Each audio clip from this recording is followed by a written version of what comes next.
사연 시작 전 구독과 좋아요, 알림 신청은 청춘바다에 큰 힘이 됩니다.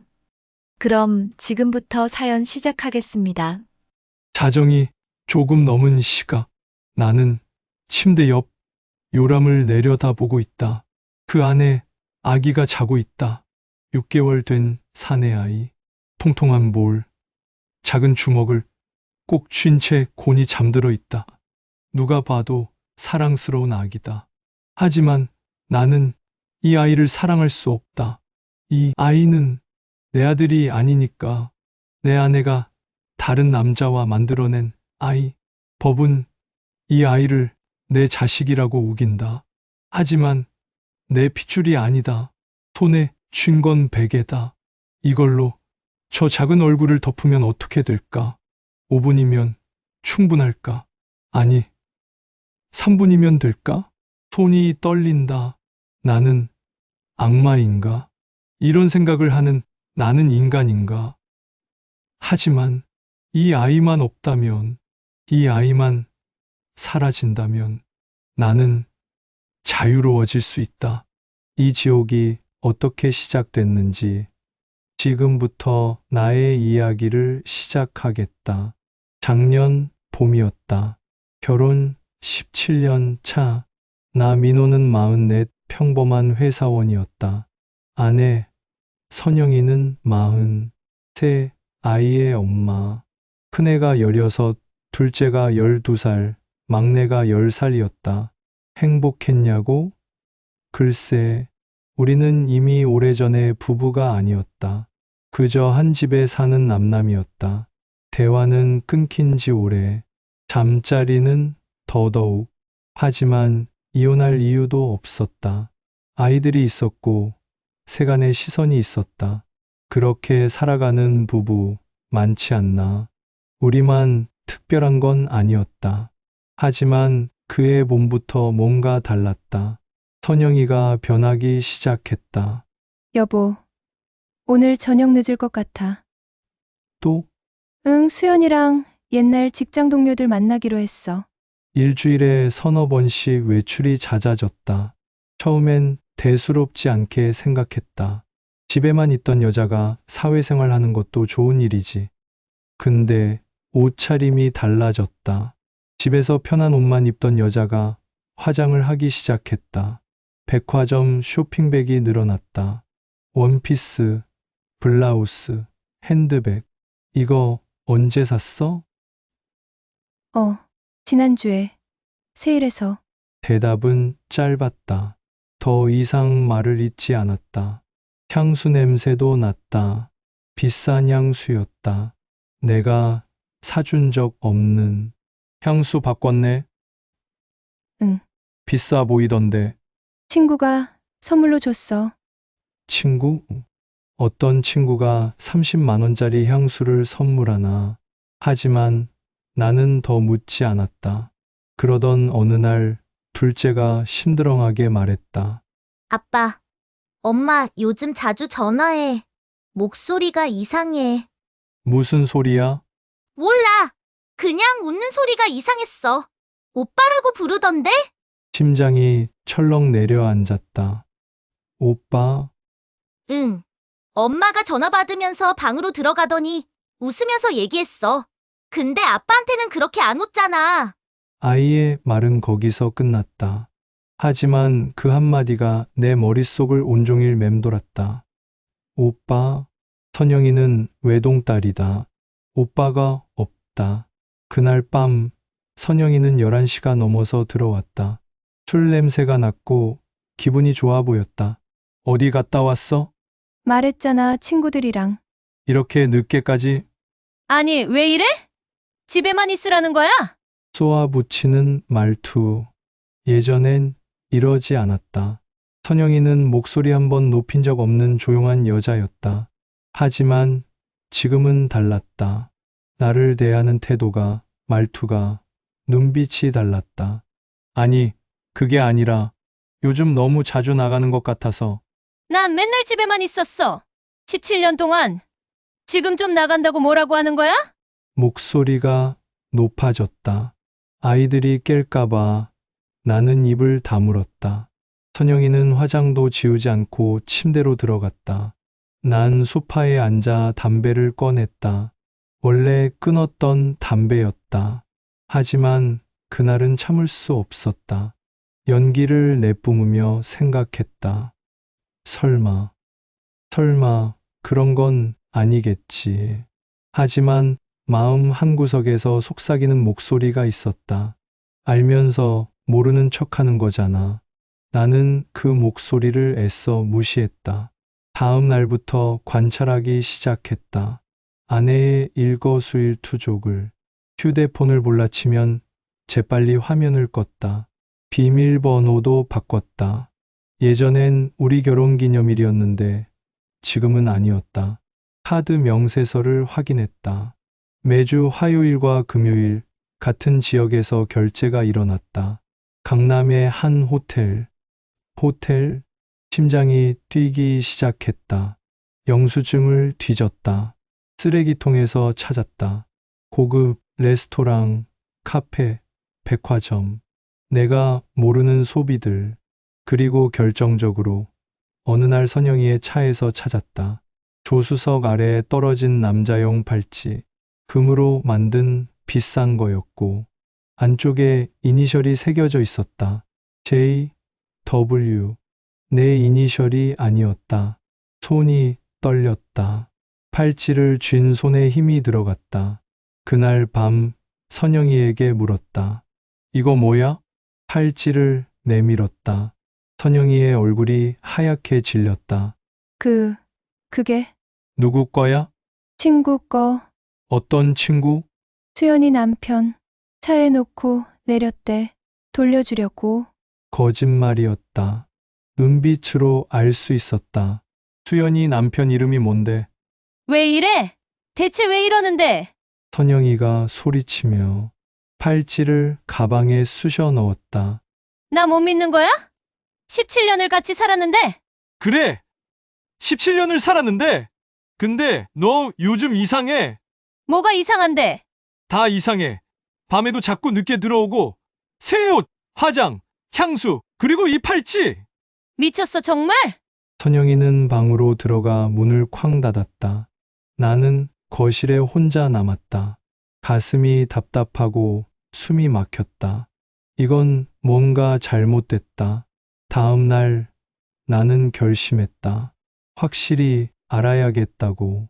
퇴근길에 용산 전자상가에 들렀다. CCTV 찾으세요?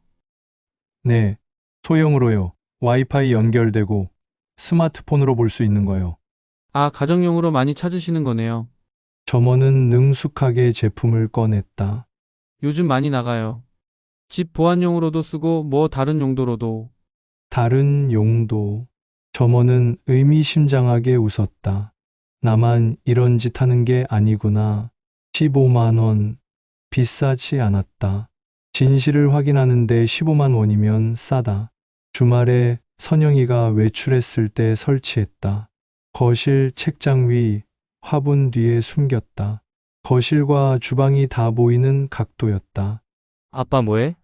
큰애가 방에서 나왔다. 아, 책장 정리. 너도 방 좀 정리해라. 귀찮아. 큰애는 다시 방으로 들어갔다. 다행이었다. 설치를 마치고 스마트폰으로 확인했다. 화면에 거실이 선명하게 나왔다. 이제 기다리면 된다. 그날부터 나는 회사에서도 수시로 화면을 확인했다. 처음 며칠은 평범했다. 아이들이 학교에서 돌아오고 선영이가 설거지하고 청소하고. 하지만 나흘째 되는 날, 화요일 오후 2시 스마트폰이 진동했다. 움직임 감지 알림이었다. 회의 중이었지만 화장실로 나갔다. 손이 떨렸다. 화면을 켰다. 거실에 두 사람이 있었다. 선영이와 남자. 세상이 멈췄다. 남자는 30대 후반쯤으로 보였고 키가 크고 잘생겼다. 청바지에 검정 셔츠, 깔끔한 헤어스타일. 소파에 나란히 앉아 있었다. 내 집에서, 내 소파에서 웃고 있었다. 선영이가 뭔가 말하자 남자가 크게 웃었다. 선영이가 남자의 팔을 쳤다. 장난스럽게. 나는 이 장면을 본 적이 있다. 우리가 연애할 때, 우리가 행복했을 때 봤던 장면이다. 화면 속 선영이는 행복해 보였다. 웃음꽃이 피어 있었다. 나와 함께 있을 때는 절대 짖지 않는 그런 표정. 남자가 선영이의 손을 잡았다. 선영이는 뿌리치지 않았다. 심장이 터질 것 같았다. 남자가 선영이를 끌어안았고 선영이가 남자의 목에 팔을 감았다. 내 아내가 낯선 남자와 키스하고 있었다. 내 집에서, 우리 가족 사진이 걸린 거실에서 화면이 흔들렸다. 내 손이 떨리고 있었다. 더 볼 수 없었다. 앱을 껐다. 변기에 엎드려 구역질했다. 토하고 싶었지만 나오지 않았다. 계속 헛구역질만 했다. 17년을 같이 산 여자가, 새 아이를 낳아준 여자가 어떻게. 나는 도저히 회의실로 돌아갈 수 없었다. 조퇴했다. 차를 몰고 한강으로 갔다. 다리 위에 차를 세웠다. 강물을 바라봤다. 뛰어내리고 싶었다. 이 고통에서 벗어나고 싶었다. 해가 졌다. 집으로 돌아가야 했다. 아이들이 기다리고 있을 것이다. 현관문을 열자 내가 좋아하는 된장찌개 냄새가 났다. 선영이가 부엌에서 나왔다. 왜 이렇게 일찍 와? 회식 아니었어? 아무렇지도 않은 얼굴이었다. 몇 시간 전 다른 남자와 키스하던 그 여자 맞나? 일찍 끝났어. 밥 먹어. 거의 다 됐어. 선영이는 다시 부엌으로 들어갔다. 나는 화장실로 가서 얼굴에 찬물을 끼얹었다. 거울 속 내 얼굴이 낯설었다. 식탁에 앉았다. 아이들이 떠들었지만 아무것도 들리지 않았다. 아빠, 왜 안 먹어? 막내가 물었다. 입맛이 없어. 어디 아파? 선영이가 내 이마에 손을 댔다. 몇 시간 전 다른 남자를 만진 그 손길이 역겨웠다. 열은 없는데 피곤해? 응. 나는 방으로 들어가서 문을 잠갔다. 침대에 누워 천장을 바라보며 스마트폰을 꺼내 녹화된 영상을 다시 봤다. 또 봤다. 또 자기였다. 하지만 멈출 수 없었다. 계속 봐야 했다. 이게 현실이라는 걸 각인시켜야 했다. 영상은 20분 동안 계속됐고 소파에서 더 깊은 스킨십으로 이어졌다. 남자의 손이 선영이의 블라우스 단추를 풀기 시작했을 때 나는 영상을 껐다. 더는 볼 수 없었고 치밀어 오르는 분노로 벽을 주먹으로 쳤다. 한 번, 두 번, 세 번. 피가 났다. 하지만 아프지 않았다. 마음이 더 아팠다. 선영이가 문을 두드렸다. 괜찮아? 무슨 소리 났는데? 문 열어봐. 됐어. 그냥 좀 쉴게. 발소리가 멀어졌다. 현관문이 열리고 남자가 들어오는 장면. 선영이가 남자를 맞이한다. 자연스럽다. 익숙하다. 처음이 아니다. 오늘 늦었네? 선영이의 목소리가 들렸다. 미안. 남자의 목소리는 낮고 부드러웠다. 와인 가져왔어. 고마워. 근데 우리 아이들 곧 오는데. 알아. 4시까지만. 계획적이었다. 아이들 오는 시간까지 계산한 만남. 분노가 치밀었다. 참을 수 없는 분노. 저 남자를 죽이고 싶었다. 선영이도 둘 다 죽이고 싶었다. 하지만 나는 움직이지 않았다. 아직은 아니었다. 저 남자가 누군지, 얼마나 오래 만났는지, 다른 증거는 없는지 더 많은 걸 알아야 했다. 다음 날 직장 동료에게 사설 탐정을 소개받았다. 추적 기간은 2주 정도 잡겠습니다. 이미 확신하고 계신 거죠? 나는 고개를 끄덕였다. 사진과 영상, 신원 조사까지 해드리겠습니다. 비용은 상관없습니다. 얼마든지 내겠습니다. 탐정은 명함을 건넸다. 2주 후에 연락드리겠습니다. 그 2주가 지옥 같았다. CCTV는 2번 더 그들을 찍었다. 매번 화요일 오후, 매번 같은 패턴. 집에 와서 선영이와 마주하는 게 고역이었다. 모르는 척 해야 했다. 평범한 남편인 척, 아무것도 모르는 척. 하지만 밤이 되면 영상을 봤다. 자학처럼 매일 밤. 2주 후 탐정에게서 전화가 왔다. 보고 드릴 게 있습니다. 사무실에서 만났다. 탐정은 두꺼운 파일을 건넸다. 사진들이 쏟아졌다. 호텔 로비, 레스토랑, 백화점, 주차장, 공원. 모든 사진 속에 선영이와 그 남자가 있었다. 남자 신원입니다. 서류를 받았다. 이정우 38세. IT 회사 과장입니다. 연봉 8천만 원 정도. 미혼이고요. 미혼. 차량 추적 결과 3개월 전부터 정기적으로 만나신 것 같습니다. 매주 화요일, 금요일. 탐정이 태블릿을 꺼내 영상을 틀었다. 주차장. 선영이와 이정우가 차에서 내린다. 남자가 선영이를 끌어안는다. 길게 키스한다. 다음 영상. 레스토랑. 촛불이 켜진 테이블에서 두 사람이 손을 맞잡고 있다. 선영이가 행복하게 웃는다. 다음 영상. 공원 벤치에서 선영이가 남자의 어깨에 머리를 기대고 남자가 선영이의 머리를 쓰다듬는다. 충분하십니까? 탐정이 물었다. 네, 충분합니다. 파일을 받아들고 일어났다. 다리에 힘이 없었다. 위로의 말씀은 드리지 않겠습니다. 대신 한 가지만 탐정이 말했다. 충동적으로 행동하지 마십시오. 법적으로 대응하시는 게 낫습니다.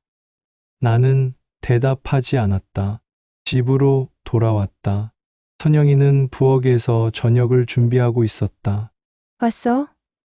오늘 회식 아니었어? 취소됐어. 나는 방으로 들어가 문을 잠갔다. 파일을 다시 봤다. 사진 한 장 한 장, 영상 하나하나. 17년의 결혼 생활이 무너지는 소리가 들렸다. 그날 밤 결심했다. 내일 이야기하겠다고, 이혼하자고. 하지만 다음날 선영이가 먼저 만나자고 전화를 했다. 나 할 말이 있어. 심장이 뛰기 시작했다. 설마 먼저 이혼을 요구하려는 건가? 뭔데? 선영이는 나를 똑바로 보지 못하고 손가락으로 컵을 만지작거렸다. 나 임신했어. 그 순간 세상이 멈췄다. 뭐라고? 임신 8주 됐어. 선영이의 목소리는 떨리고 있었다. 8주. 2달. 그애 내 아이야? 물을 필요도 없는 질문이었다. 하지만 물어야 했다. 선영이는 고개를 숙인 채 대답하지 않았다. 대답해. 미안해. 그 한마디로 모든 게 명확해졌다. 누구 애야? 이정우? 선영이의 고개가 확 들렸다.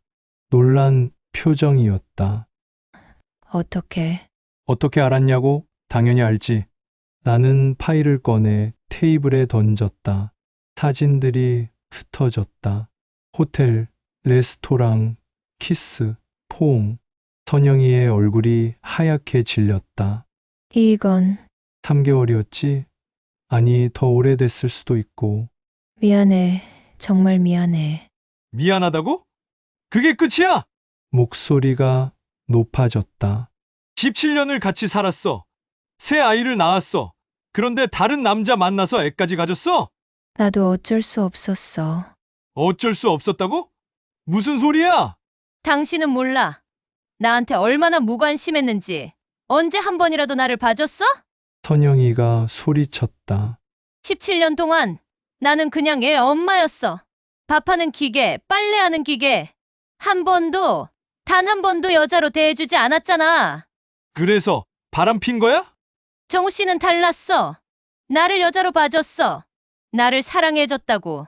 정우 씨, 그 단어가 칼처럼 꽂혔다. 사랑? 미친 거 아니야? 유부녀한테 작업 거는 게 사랑이야? 작업 아니야. 진심이었어. 진심? 그럼 결혼하겠대? 38살 미혼 남자가 40살 애셋 딸린 연상 여자랑? 선영이가 입을 다물었다. 대답 못하지? 그 남자가 뭐래? 결혼하자고 했어? 당연히 안 했겠지? 그 남자한테 넌 그냥 놀잇감이야. 유부녀와의 스릴. 그게 다라고. 아니야. 그럼 뭔데? 애 생겼다고 했어? 그 남자한테? 선영이가 고개를 끄덕였다. 책임지겠대. 책임? 어떻게? 결혼하자고 했어. 나는 비웃었다. 그리고 차분히 말했다. 거짓말. 이정우 만났어. 며칠 전에. 선영이의 눈이 커졌다. 뭐, 사설 탐정 통해서 연락처 알아내서 만났어. 뭐라고 했는데. 당연한 소리 했지. 자기는 결혼할 생각 없다고. 미안하다고. 그냥 즐긴 거라고. 거짓말이었다. 실제로는 만나지 않았다. 하지만 선영이는 믿었다.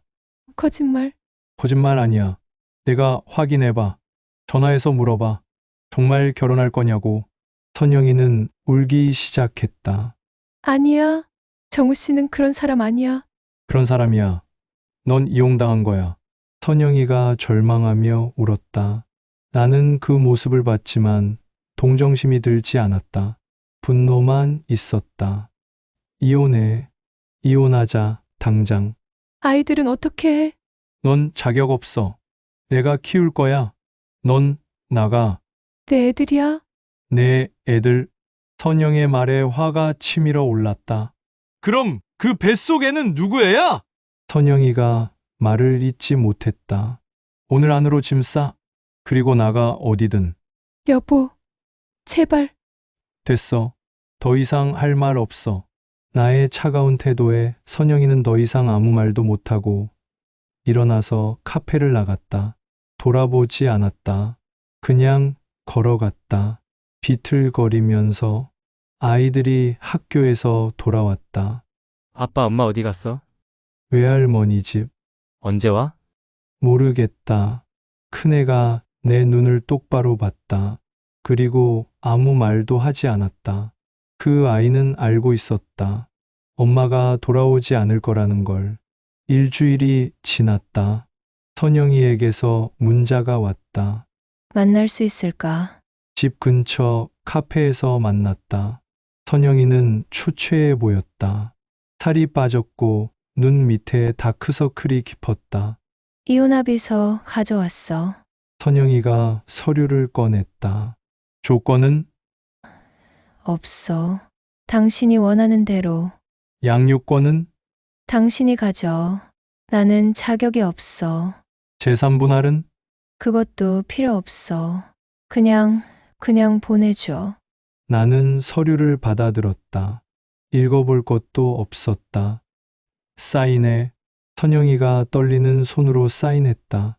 애는 어떻게 할 거야? 나올 거야. 혼자? 응. 이정우는? 선영이가 고개를 저었다. 연락 안 돼. 전화도 안 받고 회사도 그만뒀대. 역시 도망친 거였다. 당신이 알아서 해. 곧 남남이 될 테니까. 응. 선영이가 일어났다. 미안해.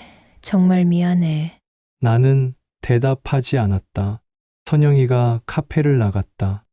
유리문 너머로 그녀의 뒷모습이 보였다. 외로워 보였다. 하지만 나는 아무 감정도 느낄 수 없었다. 다음 날 우리는 구청에 갔다. 협의 이혼 신청서를 제출했다. 자녀가 있으시니까 숙려기간이 3개월입니다. 그 후에 이혼 확정됩니다. 직원이 설명했다. 3개월. 그 정도는 기다릴 수 있었다. 선영이는 그날로 집을 떠났다. 짐을 다 싸서 나갔다. 임시로 친정에 간다고 했다. 아이들에게 말했다. 엄마랑 아빠는 곧 헤어질 거야. 큰애가 고개를 끄덕였다. 이미 알고 있다는 표정이었다. 그렇게 우리의 결혼 생활은 사실상 끝났다. 17년. 끝. 아니, 끝나는 줄 알았다. 시간이 흘렀다. 협의이혼 신청 후 3개월 숙려기간이 지났다. 이제 마지막 확정 신고만 하면 법적으로 완전히 남남이 되는 상황이었다. 하지만 나는 차일피일 미루고 있었다. 서류를 제출하러 구청에 가는 게 왠지 무거웠다. 선영이에게서도 연락이 없었다. 서로 피하고 있었다. 아이들과 나는 선영이 없는 생활에 조금씩 적응해 갔다. 큰애가 동생들을 챙겼다. 나는 회사와 집을 오가며 버텼다. 선영이는 친정에 있다고 했다. 배가 많이 불러 어디 다니기도 힘들 거라고 했다. 그렇게 또 2개월이 흘렀다. 협의이혼 신청 후 5개월째였다. 숙려기간은 이미 끝났지만 우리는 여전히 법적으로 부부였다. 그러던 어느 날 갑자기 전화가 걸려왔다. 보호자분이십니까? 부인께서 교통사고를 당하셨습니다. 병원이었다. 응급실로 달려갔다. 부인 보호자분이세요? 네, 상태가 어떻습니까? 간호사가 고개를 숙였다. 지금 응급수술 중입니다. 상태가 좋지 않습니다. 임신부라고 들었는데 32주차입니다. 산부인과 의사도 함께 들어가 있습니다. 32주, 8개월이 넘었다는 뜻이었다. 임신 사실을 밝혔을 때가 8주였으니 6개월이 지난 거였다. 협의이혼 신청 후 5개월. 우리는 여전히 법적으로 부부였다. 이혼 확정을 미루고 있었으니까 수술실 앞 의자에 앉았다. 머리가 복잡했다. 선영이가 죽을까? 이상했다. 그녀를 그렇게 미워했는데 죽는다는 생각을 하니 가슴이 답답했다. 17년. 함께 웃고, 울고, 싸우고, 사랑했던 시간. 그게 다 거짓은 아니었을 것이다. 처음엔 진심이었을 것이다. 언제부터 틀어진 걸까? 언제부터 우리는 남남이 된 걸까? 수술실 불이 꺼졌다. 의사가 나왔다. 피 묻은 수술복을 입고 있었다. 보호자분, 의사의 표정으로 알 수 있었다. 죄송합니다. 최선을 다했지만, 세상이 조용해졌다. 의사의 입이 움직이는 게 보였지만 소리는 들리지 않았다. 산모는 너무 큰 충격으로 대량 출혈이, 아기는 응급 제왕절개로. 선영이가 죽었다. 내 아내가 17년을 함께한 여자가 다리에 힘이 풀렸다. 의자에 주저앉았다. 아이는요? 아기는 살았습니다. 미숙하지만 생명에는 지장 없습니다. 신생아 중환자실에 있습니다. 보시겠습니까? 고개를 끄덕였다. 다른 선택지가 없었다. 신생아실 유리창 너머로 보였다. 인큐베이터 안에 아기가 누워 있었다. 온몸의 관과 선이 연결되어 있었다. 작은 몸, 너무 작았다. 2kg입니다. 건강하게 잘 자랄 겁니다. 간호사가 말했다. 나는 아기를 바라봤다. 이 아이가, 그 아이, 선영이가 다른 남자와 만든 아이, 성별은 남자아이입니다. 아들, 내 아들이 아닌, 출생신고는 자동으로 남편분 성함으로. 안 됩니다. 예? 이 아이는 제 자식이 아닙니다. 간호사가 당황한 표정을 지었다.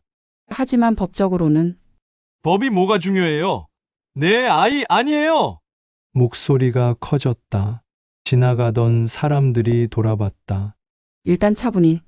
차분하라고요? 제 아내가 바람 피워서 만든 아이를 제가 책임지라고요? 간호사는 아무 말도 하지 못했다. 나는 그 자리를 떠났다. 화장실에 들어가 거울 속 내 얼굴을 봤다. 망가져 있었다. 선영이가 죽었다. 그 여자가 죽었다. 미워했고, 증오했고, 죽이고 싶었다. 하지만 정말 죽으니까 이상했다. 슬펐고, 눈물이 났다. 억지로 참았지만 소용없었다. 눈물이 흘러내렸다. 왜 이렇게 됐어? 선영이, 우리가 처음 만났을 때 넌 웃고 있었어. 그렇게 예뻤어. 결혼식 날 행복해서 넌 울었어. 첫째 낳았을 때 우리 둘 다 울었어. 기쁨의 눈물. 언제부터 틀어진 걸까? 내 잘못도 있었을까? 선영이가 말했었다. 나한테 무관심했다고. 여자로 대해주지 않았다고. 맞는 말이었나? 하지만 그래도 바람은 아니잖아. 배신은 아니잖아. 분노와 슬픔이 뒤섞여 혼란스러웠다. 장례식을 치러야 했다. 선영이 친정에 연락했다. 장모님이 울면서 달려왔다. 우리 딸이. 장모님은 아무것도 모르는 것 같았다. 딸이 무슨 일을 저질렀는지 말해야 할까? 아니면 그냥 묻어야 할까? 결국 말하지 않았다. 죽은 사람을 욕할 순 없었다. 3일장으로 치렀다. 조문객은 많지 않았다. 친정 식구들, 몇몇 친구들, 동네 지인들. 아이들은 많이 울었다. 특히 막내가. 큰애는 울지 않았다. 그저 영정 사진만 바라봤다. 장례식 둘째 날 한 남자가 왔다. 이정우였다. 30대 후반. 깔끔한 검은 정장. 사진으로 봤던 그 얼굴. 그는 멀찌감치 서서 영정의 절을 올렸다. 그리고 나에게 다가왔다. 죄송합니다. 분노가 치밀었다. 이 자식을 여기서 죽여버리고 싶었다. 죄송하다고? 제 잘못입니다. 당연히 내 잘못이지. 유부녀 꼬셔서 임신시키고 도망간 놈이. 이정우가 고개를 숙였다. 변명하지 않겠습니다. 애는 알고 있어? 네, 본인 자식이라는 것도? 네. 그럼 책임질 거야? 침묵. 대답 못하지? 당연히 38살 총각이 갑자기 애 아빠 되긴 싫겠지. 제가 미성숙했습니다. 깊이 생각하지 못했습니다. 깊이 생각? 뭘 깊이 생각해? 주변 사람들이 돌아봤다. 상관없었다. 선영이가 당신을 사랑한다고 했어. 진심이었다고. 저도 진심이었습니다. 진심. 그럼 왜 도망갔어? 전화도 안 받고. 두려웠습니다. 비겁한 놈. 아이는 어떻게 할 거야? 이정우는 아무 말도 하지 않았다. 나는 그 모습에 화가 치밀어 올랐다. 꺼져! 다시는 내 앞에 나타나지 마! 이정우는 다시 한번 고개를 숙이고 돌아섰다. 장례식장을 나갔다. 나는 그의 뒷모습을 바라봤다. 주먹에 힘이 들어갔다. 저 자식만 없었으면. 하지만 이미 늦었다. 선영이는 죽었고 아이는 태어났다. 장례를 마치고 병원에 갔다. 아기를 확인해야 했다. 건강하게 자라고 있습니다. 곧 퇴원 가능할 겁니다. 퇴원하면 어떻게 됩니까? 보호자께서 데려가셔야죠. 데려갈 수 없습니다. 하지만 법적으로. 친생부인 소송할 겁니다. 제 아이 아니에요. 간호사가 난처한 표정을 지었다. 그래도 소송 결과 나올 때까지는 보호자시잖아요. 막막했다. 집으로 돌아왔다. 둘째가 물었다. 아빠, 엄마 정말 안 오는 거야? 응, 진짜 하늘 날아가신 거야? 그래. 엄마는 이제 못 와. 아이들이 울기 시작했다. 나도 같이 울었다. 우리 가족은 이렇게 무너졌다. 장례 후 일주일 법률사무소를 찾았다. 신생부인의 소를 제기하고 싶습니다. 변호사가 서류를 보더니 고개를 끄덕였다. 협의 이혼 신청 중이셨군요. 아직 이혼 확정은 안 된 상태시고요. 네, 숙려기간은 지났는데 확정 신고를 안 했습니다. 그럼 법적으로는 여전히 혼인 중이시네요. 혼인 중 출생한 자녀는 남편의 자녀로 강하게 추정됩니다. 승소 가능성은 있습니까? 가능합니다. DNA 검사 결과와 불륜 증거가 명확하니까요. 다만 시간이 걸립니다. 얼마나 걸립니까? 사안에 따라 다르지만 보통 6개월에서 1년 정도 소요됩니다. 복잡한 경우 더 걸릴 수도 있습니다. 일단 출생 신고를 하셔야 합니다. 출생 후 1개월 이내 신고 의무가 있으니까요. 법적으로 혼인 중 출생한 자녀라 남편분의 자녀로 등록될 겁니다. 그리고 소송 결과가 나올 때까지는 양육 책임이 있습니다. 거부하면요? 아동유기죄가 성립될 수 있습니다. 미칠 것 같았다. 보육원 위탁은 가능합니까? 가능하긴 합니다만 법적 책임은 여전히 남습니다. 완전히 포기할 방법은 없습니까? 친생부인 소송에서 승소하셔야 합니다. 그래야 법적 부자관계가 단절됩니다. 한숨이 나왔다. 소송 비용은? 변호사 선임료와 소송 비용 합쳐서 대략 500만 원에서 1000만 원 정도 예상됩니다. 사안의 복잡도에 따라 달라질 수 있습니다. 돈은 문제가 아니었다. 시간이 문제였다. 그럼 일단 진행하겠습니다. 서류에 서명했다. 집으로 돌아오는 길 구청에 들렀다. 출생 신고를 안 할 수는 없습니까? 출생 후 1개월 이내에 신고하셔야 합니다. 안 하시면 과태료가 부과됩니다. 신고하면 제 자식으로 등록되는 거죠. 네. 법적으로 혼인 중이시니까 혼인 중 출생한 자녀는 남편의 자녀로 추정됩니다. 협의이혼 신청 중이었습니다. 곧 이혼할 예정이었어요. 하지만 아직 이혼 확정이 안 되셨죠? 그럼 법적으로는 혼인 중입니다. 그럼 친권 포기는? 친권과 양육권은 다릅니다. 친권을 포기하셔도 법적 부자관계는 유지됩니다. 그럼 어떻게 하라는 겁니까? 직원은 미안한 표정을 지었다. 출생 신고를 하시고 법원에 친생부인 소송을 제기하시는 수밖에 없습니다. 소송에서 승소하시면 법적 부자관계를 단절할 수 있습니다. 협의 이혼도 빨리 확정하시는 게 좋을 것 같습니다. 이미 아내는 죽었습니다. 그러시군요. 더욱 복잡하시겠습니다. 변호사와 상담하시는 게 소송 준비에 필요한 서류를 알아봤다. DNA 검사 결과, 불륜 증거 자료, 진술서, 각종 증명서, 변호사 선임 비용만 500만 원. 소송 기간은 최소 1년. 그동안 나는 뭘 해야 하나? 그 아이를 데려와 키워야 하나? 내가 밤마다 악몽을 꿨다. 아기 울음소리가 들렸다. 선영이가 나타나 말했다. 미안해. 하지만 아이는 죄가 없어. 꿈에서 깨어나면 온몸이 땀으로 젖어 있었다. 아이들도 눈치채고 있었다. 큰애가 조심스럽게 물었다. 아빠 동생 생겼다며? 학교에서 다들 그러던데. 누가 그래? 애들이. 엄마가 아기 낳고 돌아가셨다고. 소문이 퍼진 것이었다. 작은 동네였다. 숨길 수 없었다. 그래, 동생이 있어. 언제 집에 와? 나는 대답할 수 없었다. 장례 일주일 후 병원에서 연락이 왔다. 아기는 어떻게 하실 건가요? 보호자분께서 데려가셔야 하는데 혹시 출생신고는 하셨나요? 출생신고를 꼭 해야 합니까? 네. 출생 후 1개월 이내에 하셔야 합니다. 나는 병원으로 갔다. 가지 않을 수 없었다. 신생아실에서 간호사가 아기를 안아 나왔다. 그 사이 조금 더 커 있었다.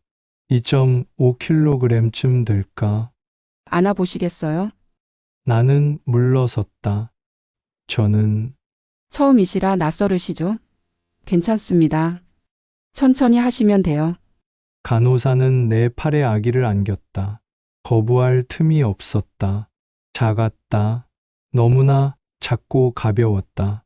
아기는 눈을 감고 있었다. 작은 입술이 조금씩 움직였다. 건강하게 자랄 겁니다. 걱정 마세요.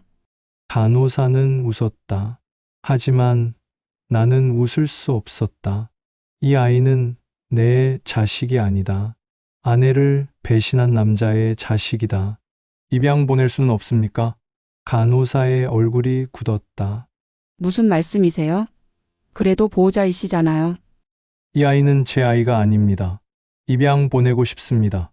침묵이 흘렀다.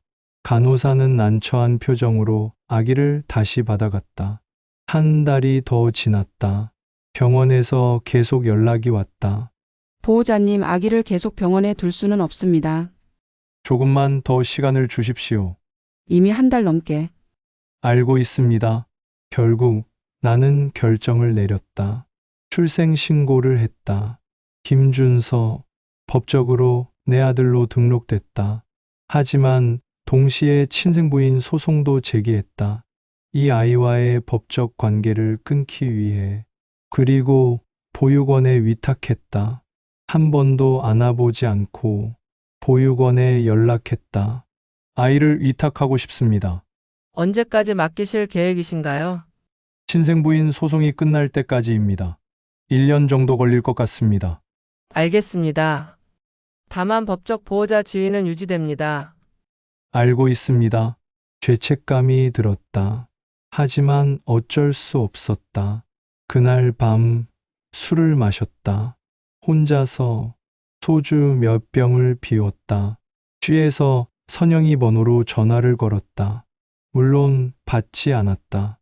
이미 해지된 번호였다. 왜 그랬어?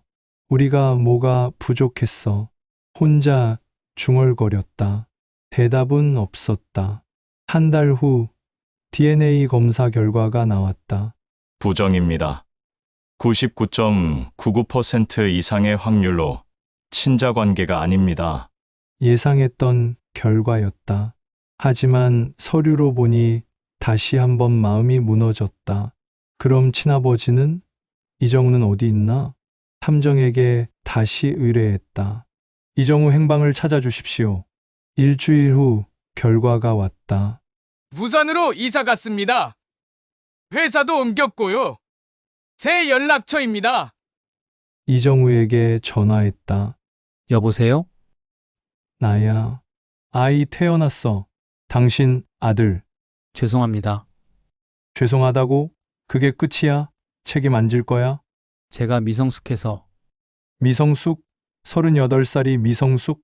법적으로 아버지는 선생님이시니. 법적으로는 그래. 하지만 생물학적으로는 당신 아들이야. 제가 뭘 어떻게 해야 할지. 양육비 내. 매달. 아니면 법적으로 청구할 거야. 알겠습니다. 전화를 끊었다. 비겁한 놈. 끝까지 비겁한 놈. 소송 준비를 시작했다. 변호사가 말했다. 증거가 명확하니 승소 가능성은 높습니다. DNA 검사와 불륜 증거만 있으면 충분합니다. 다만 아이는 변호사는 말을 잇지 못했다. 하지만 나는 알았다.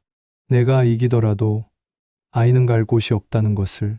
생물학적 아버지는 책임을 거부했다. 엄마는 죽었다. 남은 건 보육원뿐. 소송은 천천히 진행됐다. 서류, 증인신문, 법정 출석. 모든 게 귀찮았다. 지쳤다. 5개월이 지났다. 보육원에서 연락이 왔다. 아기 상태 확인차 한번 오셔야 합니다. 꼭 가야 합니까? 네, 보호자 확인이 필요합니다. 어쩔 수 없이 갔다. 보육원 아기방. 여러 아기들이 요람에 누워 있었다. 저기 끝에 있는 아기가 아드님입니다. 원장이 가리킨 곳으로 갔다. 아기가 있었다. 5개월 만이었다. 원장이 아기를 팔에 안았다. 많이 컸다. 통통한 팔다리, 보들보들한 볼. 건강하게 잘 자라고 있습니다. 원장이 웃었다. 이름은 지으셨나요? 아니요. 그럼 임시로. 필요 없습니다. 원장이 한숨을 쉬었다. 죄송합니다. 하지만 아기를 다시 요람에 내려놓으며 말했다. 이 아이에겐 잘못이 없어요. 이 아이에게도 사랑받을 권리가 있습니다. 보육원을 나왔다. 차에 올라 시동을 걸었지만 떠날 수 없었다. 핸들을 잡은 손이 떨렸다. 이 아이에게 죄는 없다. 그 말이 머릿속을 맴돌았다. 맞다. 아이는 죄가 없다. 선택한 것도 아니다. 그저 태어났을 뿐이다. 잘못한 건 선영이다. 그리고 그 남자다. 하지만 왜 아이가 벌을 받아야 하는가? 집으로 돌아왔다. 아이들이 물었다. 아빠, 어디 갔다 와? 일 보고 왔어. 큰애가 내 표정을 살폈다. 아빠 괜찮아? 응, 괜찮아. 거짓말이었다. 괜찮지 않았다. 그날 밤 잠들지 못했다. 창밖을 바라보며 생각했다. 내가 원하는 게 뭔가? 복수인가? 선영이에게, 그 남자에게. 하지만 두 사람은 이미 없었다. 선영이는 죽었고 그 남자는 도망쳤다. 남은 건 죄 없는 아기뿐이었다. 밤마다 자책했다. 나는 나쁜 사람인가? 죄 없는 아기를 버리는 나는 악인인가? 하지만 내게도 새 아이가 있었다. 내가 지켜야 할 가족이 있었다. 그 아이까지 받아들일 수는 없었다. 매일 볼 때마다 선영이의 배신이 떠오를 것이었다. 나는 견딜 수 없었다. 소송이 거의 끝나갈 무렵이었다. 법원에서 최종 판결 날짜가 잡혔다. 2주 후 드디어 이 악몽이 끝난다. 그런데 그날 우편물 하나가 도착했다. 선영이 친정에서 보낸 택배였다. 장모님 이름으로. 상자를 열었다. 안에 선영이의 일기장이 들어 있었다. 그리고 편지. 사위, 이걸 보내는 게 맞는지 모르겠네. 하지만 사위가 알아야 할 것 같아서. 선영이가 남긴 일기장이야. 읽어봐. 일기장을 펼쳤다. 첫 페이지. 1년 전 날짜. 오늘도 남편은 나를 보지 않았다. 17년을 같이 살았는데 나는 그에게 투명인간인가 보다. 아이들은 자랐다. 이제 엄마보다 친구들이 더 중요하다. 나는 이 집에서 무엇인가 외롭다. 너무 외롭다. 다음 페이지들. 오늘 대학 동아리 모임에 갔다. 다들 행복해 보였다. 나만 불행한 건가? 후배 정우를 다시 만났다. 여전히 다정하고 친절했다. 옛날처럼. 정우가 커피 마시자고 했다. 오랜만이라고. 나는 망설였다. 하지만 갔다. 심장이 뛰기 시작했다. 정우와 자주 만나게 됐다. 친구로서. 그는 나를 이해해 준다. 남편은 절대 들어주지 않는 이야기들을 그는 웃으며 들어준다. 오늘 정우가 말했다. 나는 충분히 매력적이라고. 왜 그렇게 자존감이 낮냐고. 그 말에 울어버렸다. 17년 만에 처음 듣는 칭찬이었다. 위험하다는 걸 안다. 이건 잘못된 거라는 걸. 하지만 멈출 수 없다. 정우와 선을 넘었다. 나는 최악의 여자다. 하지만 행복했다. 페이지를 넘기는 손이 떨렸다. 임신했다. 어떡하지? 민호의 아이일 수도, 정우의 아이일 수도 있다. 계산해 봤다. 마지막으로 남편과의 관계. 그게 3개월 전이었다. 그리고 정우와는 2개월 전부터 확률상 정우의 아이일 가능성이 높다. 하지만 확실하지 않다. 남편에게 말해야 한다. 하지만 어떻게? 정우의 아이일 수도 있는데. 아니다. 솔직해지자. 이게 누구 아이든 나는 이미 돌이킬 수 없는 실수를 했다. 마지막 페이지. 날짜는 사고 전날이었다. 남편이 다 알고 있었다. CCTV, 탐정, 모든 걸. 협의 이혼 신청을 했다. 3개월 숙려 기간. 그 후엔 정말 끝이다. 정우에게 연락했다. 받지 않는다. 도망친 것 같다.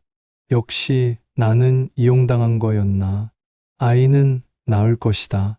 누구의 아이든 이 아이는 죄가 없으니까. 남편에게 미안하다. 정말 미안하다. 한때는 진심으로 사랑했다. 내가 죽으면 부디 아이를 좀 봐줬으면. 이 아이만은 일기장을 덮었다. 손이 떨렸다. 온몸이 떨렸다. 그 아이가 내 아들일 수도 있다. 급하게 법률사무소에 전화했다. DNA 검사 다시 해야 합니다. 예, 이미 했잖아요. 부정으로 나왔고. 아니요. 한 번 더 정확하게 다시 해야 합니다. 알겠습니다. 다음 날 보육원으로 달려갔다. 아이 DNA 검사 다시 해야 합니다. 무슨 일이세요? 제 아들일 수도 있습니다. 제 아들. 원장이 놀란 표정을 지었다. 알겠습니다. 아기를 봤다. 6개월 된 아기. 처음으로 제대로 봤다. 얼굴을, 눈을, 입을, 선영이를 닮았다. 하지만 나도 닮은 것 같았다. 코가, 턱선이. 안아보시겠어요? 원장이 아기를 내밀었다. 이번엔 거부하지 않았다. 처음으로 조심스럽게 안았다. 가벼웠고 따뜻했다. 그 순간 아기가 눈을 떴고 나를 보며 웃었다. 준서. 이름이 저절로 나왔다. 준서야. 넌 내 아들일까? 아기는 대답 대신 내 손가락을 잡았다. 작은 손으로 꽉. 눈물이 났다. 일주일 후 DNA 검사 결과가 나왔다. 변호사가 전화했다. 결과 나왔습니다. 심장이 미친 듯이 뛰었다.